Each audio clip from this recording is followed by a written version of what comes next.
Tell me about cryptocurrency cloud mining. To be honest 99.99 விதமான cloud மைனிங்கிறது scam. Mining concept என்னன்னு சொன்னால் block chain நெட்ஒர்க்கை வெலிடேட் பண்ணுறதுக்காக செய்கிற ஒரு வேலை தான் மைனிங்னு சொல்லுவாங்க. அதை மைனிங்னு சொல்லுவாங்க, செயின் சொல்லுவாங்க. பொதுவாக அதை வெலிடேஷனை தான் அந்த மைனிங் அழைக்கிறோம். வெலிடேஷன் என்னன்னா இப்போ பிளாக் செயின் நெட்ஒர்க் பார்த்தீங்கன்னு சொன்னால் ஒரு குறிப்பிட்ட தனி நபரையோ தனி என்டிட்டியோட கண்ட்ரோல் இல்லாமல் உங்களே என்னைய மாதிரி சாதாரண மனிதர்கள கண்ட்ரோலில் இருக்கணும். ஓகே, எல்லாரோட கண்ட்ரோலில் இருக்கணும். அப்போ தான் அதை மனிப்புலேட் பண்ணாமல் சரியாக செய்யலாங்கிறது தான் அந்த block chain concept. So bitcoin உருவாக்கத்தோட தான் பிளாக் செயின் உருவாகி நிற்குது. ஸோ பிட்காயின் மைனிங் பார்த்தீங்கன்னு சொன்னால் ப்ரூஃப் ஆஃப் ஒர்க் சொன்னால் நீங்கள் உங்களோட கம்ப்யூட்டர்ஸை பாவிக்கிறது மூலம் இப்போ பார்த்தீங்கன்னு சொன்னால் நார்மல் கம்ப்யூட்டர்ஸில் மைன் பண்ணிடலாம். So crowded. ஸோ அதுக்குன்னு சொல்லி ஸ்பெஷலைஸ்டான கம்ப்யூட்டர் வந்துட்டு ஏர்லி டேஸில் பார்த்தீங்கன்னு சொன்னால் நம்மள்ட்ட இருக்கிற நார்மல் கம்ப்யூட்டர்ஸை வச்சு நம்ம மைனிங் நெட்ஒர்க்குக்கு கண்ட்ரிபியூட் பண்ணலாம். அதை என்ன செய்யணும்னு சொன்னால் அது ஸ்பெஷல் அல்கோரிதத்தை வச்சு ஒன் வே மேத்தமெட்டிக்கல் கால்குலேஷனை நம்மளோட கம்ப்யூட்டர் எனர்ஜியை யூஸ் பண்ணி செய்யும். ஸோ அப்படி செய்யக்குள்ள ஒவ்வொரு 10 மினிட்ஸ்க்கு ஒவ்வொரு பிளாக் இதாக மைண்ட் ஆகும். அந்த பிளாக்ல இருந்து ஒவ்வொரு அந்த டைமில் வரக்குள்ள பிட்காயின் வந்த டைமில் 50 பிட்காயின் கொடுத்தாங்க. அப்படி ஒவ்வொரு 4 பேருக்கு இருக்கா அது குறைஞ்சு வர்றது தான் இந்த ஹால்விங். ஸோ இது ப்ரூஃப் ஆஃப் ஒர்க். ஓகே, இதுக்கு நீங்கள் உங்களோட எனர்ஜியை கொடுக்கணும், அதாவது கம்ப்யூட்டரை எனர்ஜி பவரை கொடுக்கணும். இன்னொன்றைக்கு ப்ரூஃப் ஆஃப் ஸ்டேக்குன்னு சொல்லி அதை தவிர்த்து இன்னும் 2-3 கான்செப்ட் முடியும். அது அவ்வளோ ஃபேமஸ் இல்லை.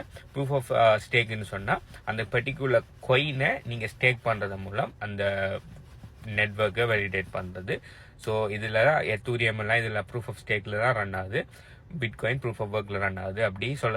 ஸோ ஏர்லியர் டேஸில் மைனிங் பண்ணக்குள்ள சின்ன அமௌண்ட்டுகளுக்கே மைனிங் பண்ணி கொள்ளலாம், பெருஞ்சலாம். ஆனால் இப்போ பார்த்தீங்கன்னு சொன்னால் ஸோ க்ரௌடடுங்கிறதால நீங்கள் மைனிங் பண்ணணுன்னு சொன்னால் அந்த மைனிங் மெஷினரிஸ் வாங்குறதுக்கே உங்களுக்கு லட்சக்கணக்கில் கோடிக்கணக்கில் பணம் தேவை. சாதாரண மனிதர்களால் செய்யலாம்.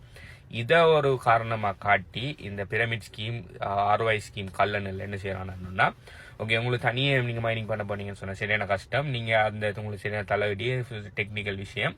நீங்கள் உங்களோட பணத்தை எங்கள்கிட்ட தாங்க, உங்கள்கிட்ட இருந்து கொஞ்சம் அவர்கிட்ட இருந்து கொஞ்சம் அப்படி இப்படின்னு சொல்லி எல்லார்ட்ட இருந்து நிறைய பணத்தை நாங்கள் வாங்கி நாங்கள் உங்களுக்கு பதிலாக மைனிங் செய்கிறோம். மைனிங் செஞ்சு உங்களுக்கு லாபத்தை தரோம். அதுக்கு எங்களுக்கு குறிப்பிட்ட அளவு பெர்சன்டேஜில் தாங்கன்னு சொல்லி சொல்லுவாங்க. அப்போ நீங்கள் யோசிப்பீங்க, ஓகே பெரிய அளவில் இன்வெஸ்ட் பண்ணி நம்மளை படித்து மைனிங் பண்ணுறதை விட சும்மா $50-100 அவன்கிட்ட கொடுத்துட்டு அவன் மைன் பண்ணுற அளவு காசு தருவானல்னு சொல்லுவீங்க. ஆனால் உண்மையாக பார்த்தீங்கன்னு சொன்னால் அது 100-99% உண்மையான மைனிங் செய்யறதில்ல. பிரமிட் ஸ்கீம் நடத்துகிறோம். உங்கள்கிட்ட வாங்குற மாதிரி எல்லா டைம் பணத்தை வாங்கி உங்களுக்கு லாபம் தரத்துக்கு பதிலாக குறிப்பிட்ட புதாக்கள் காசு எடுத்து பழைய ஆக்களுக்கு கொடுத்து அந்த பிரமிட் ரோலிங் பண்ணிட்டு போவானால் அவங்களுக்கு தேவையான பணம் வர வரைக்கும். அடுத்தது ரிவார்ட் ப்ரோக்ராம் வச்சுருப்பானால் நீங்கள் ஆக்களை சேர்த்துட்டீங்கன்னா அவங்க போடுற பணத்துலேருந்து உங்களுக்கு இவ்வளோ வீதம் லாபம் தருவோம். அப்போ நீங்களும் ஆக்களை நிறைய சேர்ப்பீங்க. அவனோட டார்கெட் ரீச் ஆகினோடனே எல்லாத்தையும் க்ளோஸ் பண்ணிவிட்டு ஓடிடுவானே, அப்புறம் நீங்கள் சென்றோடி தருவீங்க. ஸோ இப்படி நடக்கிற கிளவுட்ஸ் மைனிங் ஸ்கேம் நிறைய நடந்துட்டு இருக்குது.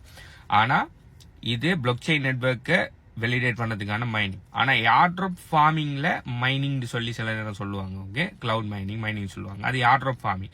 அதில் பார்த்தீங்கன்னு சொன்னால் நீங்கள் இது செய்யறல, இது பிளாக் செயின் நெட்வொர்க்கை வெலிடேட் பண்ணுறது இல்லை. ஓகே, அது எதுனால புது கிரிப்டோகரன்சி கம்பெனிகள் அவங்களோட ப்ராஜெக்டை லான்ச் பண்ணுறதுக்காக ஏர்லி அடாப்டர்ஸுக்கு சும்மா கோயினல் கொடுப்பாங்க.